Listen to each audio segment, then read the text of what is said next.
भारत का सबसे प्राचीन दर्शन अद्वैत वेदांत, जिसका न कोई रचिता है, ये वेदों और उपनिषदों में पहले से ही हैं। आज के इस वीडियो में हम विस्तार अद्वैत वेदांत को समझेंगे, इसके सूत्र, इसकी प्राचीनता और इसका पुनः प्रचार किसने किया। आप सभी का स्वागत है अपने चैनल इंडियन फिलॉसफी में। पहले बात करते हैं इसके मुख्य सूत्रों की। इसके मुख्य सूत्र कुछ इस प्रकार है। अह ब्रह्मास्मि तत्त्वम् असि, अयम आत्मा ब्रह्मा। ये अद्वैत वेदांत के मुख्य सूत्र हैं। इन सूत्रों का अर्थ एक ही है, जो परम सत्ता वो तू ही है, यानी तुम और वह परमात्मा एक ही हो। जैसे समुंदर की कुछ बूंदें हाथ में ले तो हाथ में भी पानी है और समुंदर में भी पानी, यानी हाथ में भी पानी और समुंदर में भी पानी। भले ही समुंदर विशाल हो, पर है तो पानी ही। उसी तरह आत्मा और परमात्मा एक ही हैं।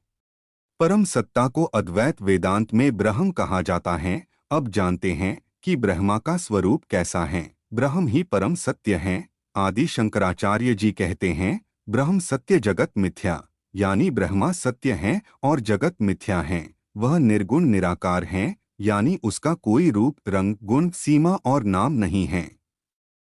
वो अपरिवर्तनशील, अनंत, चिरस्थायी है। वह सच्चित आनंद है। सत का अर्थ है अस्तित्व, जो सदा है, कभी नष्ट नहीं होगा। चित का अर्थ है जो जानने वाला। आनंद का अर्थ है जो स्वयं में पूर्ण है, वो सर्वव्यापक हैं।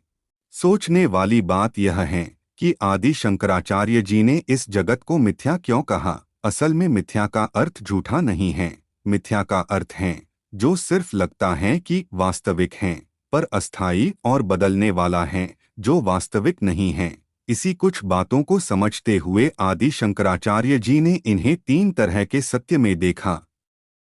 वो सत्य कुछ इस प्रकार हैं। पहला परम सत्य जो कि ब्रह्मा है। दूसरा व्यवहारिक सत्य जो कि ये संसार, देह और मन। तीसरा प्रातिभासिक सत्य जो कि सपना, मृगतृष्णा जगत व्यवहारिक या कहे प्रातिभासिक हैं।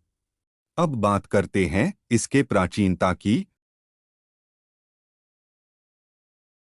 अद्वैत वेदांत का कोई रचिता नहीं है। ये वेदों और उपनिषदों में पहले से ही था। उपनिषदों का काल लगभग 800 से 500 ईसा पूर्व में था। उपनिषदों के अलावा ब्रह्मा सूत्र में भी अद्वैत वेदांत था। ब्रह्मा सूत्र का काल लगभग 200 ईसा पूर्व। आदि शंकराचार्य जी का काल लगभग 788 से 820 ईसा। अब जानते हैं कि इसका पुनः प्रचार किसने किया।